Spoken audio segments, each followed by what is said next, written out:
Olá pessoal, tenham um bom dia. Iremos hoje começar, né? Iremos dar início hoje à nossa aula, ao nosso capítulo 2 do livro de gramática, certo? Página 28, onde começaremos a falar aspectos linguísticos da língua portuguesa, principalmente a nossa língua falada aqui no Brasil, o português brasileiro, né? O primeiro texto que vocês localizarem lá, o primeiro tópico, vai falar bastante sobre o português brasileiro, né? O português brasileiro, que por muitos países aí de fora é rejeitado e existe ainda muito preconceito linguístico até mesmo aqui dentro, tá? Nesse texto de início, ele já fala, já tem uma interdisciplinaridade. O que é interdisciplinaridade? A gente entrar em outra disciplina para poder explicar a nossa. No caso, seria história, porque ele fala um pouquinho da colonização, né? A colonização que não foi um descobrimento, tá? Foi uma invasão e a linguagem dos índios, né? Apesar do país ser colonizado, aqui já existiam diversas línguas indígenas dentro do Brasil. Éramos dominados de norte a sul por indígenas. Logo, a língua falada, né, as línguas, desculpa usar o plural porque eram muitas, as línguas predominantes eram as línguas indígenas, né, que foram se perdendo, tá?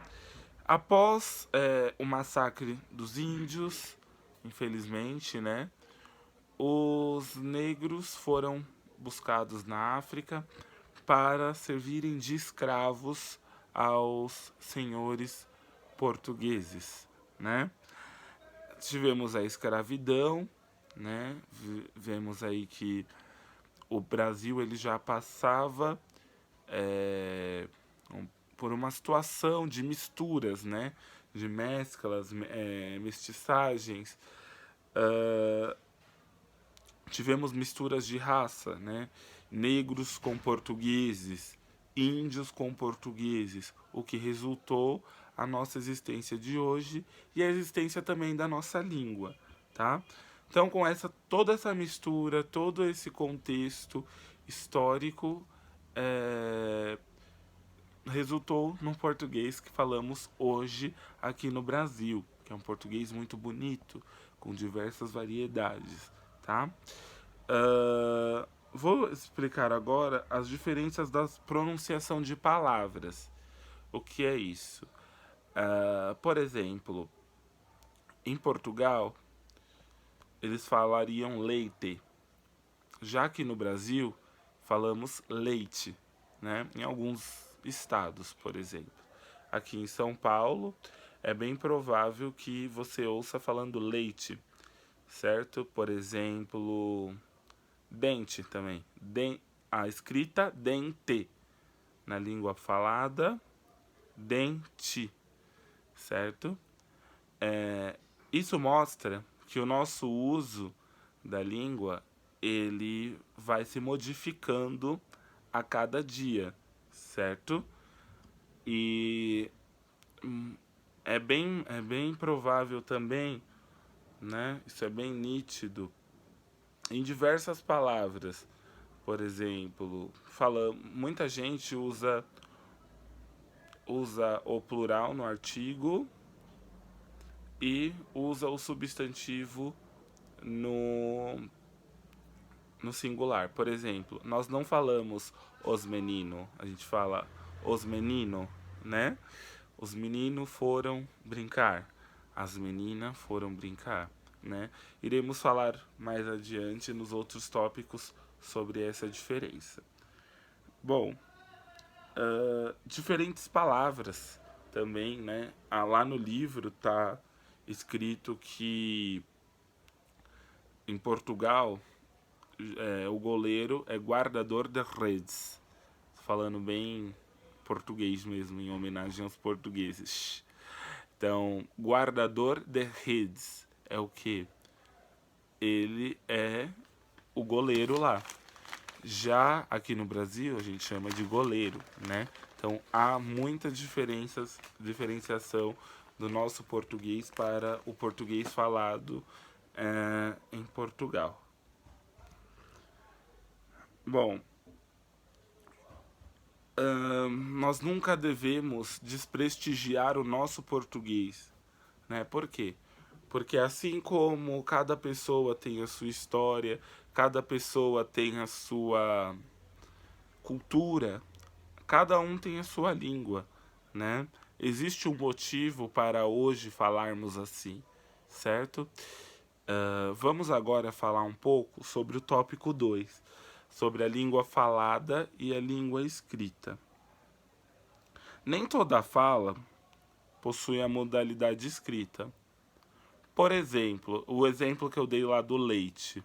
Eu escrevo leite, mas pronuncio leite, certo? Eu digo menino, mas eu pronuncio menino, certo? Eu troco o E pelo I ou pelo U. Então, nem sempre a grafia da palavra vai se dar na pronunciação, certo? Que estamos acostumados já a falar. A nossa língua é maravilhosa, espetacular. Voltando um pouquinho para a história, uma grande curiosidade é que as primeiras pinturas rupestres, acredito que em história vocês já viram isso, elas já se aproximavam do que seria a escrita, né, as letras, aquele meio de comunicação, né, rupestre. Ele seria meio que já um meio de comunicação, certo? Agora eu vou falar um pouquinho do tópico 3, a língua e suas mudanças. Com o passar do tempo, a língua falada foi sendo pronunciada diferente de como se escreve. Então vamos lá. Então, com o passar do tempo, com todo ocorrido, né, na história do Brasil, né, foi colonização, foi escravidão, foi mistura de índio. Então, o que foi acontecendo com a nossa língua? Ela foi se mudando, foi se modificando. Por quê? Porque a nossa língua, ela também tem uma história, né, para se contar.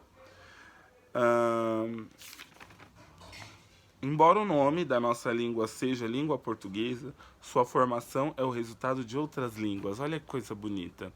Então, a língua portuguesa, embora ela tenha aí o nosso nome, né, língua portuguesa, ela é o resultado de tudo isso, porque depois, né, dentro da história do Brasil, além de índios, além de portugueses, além de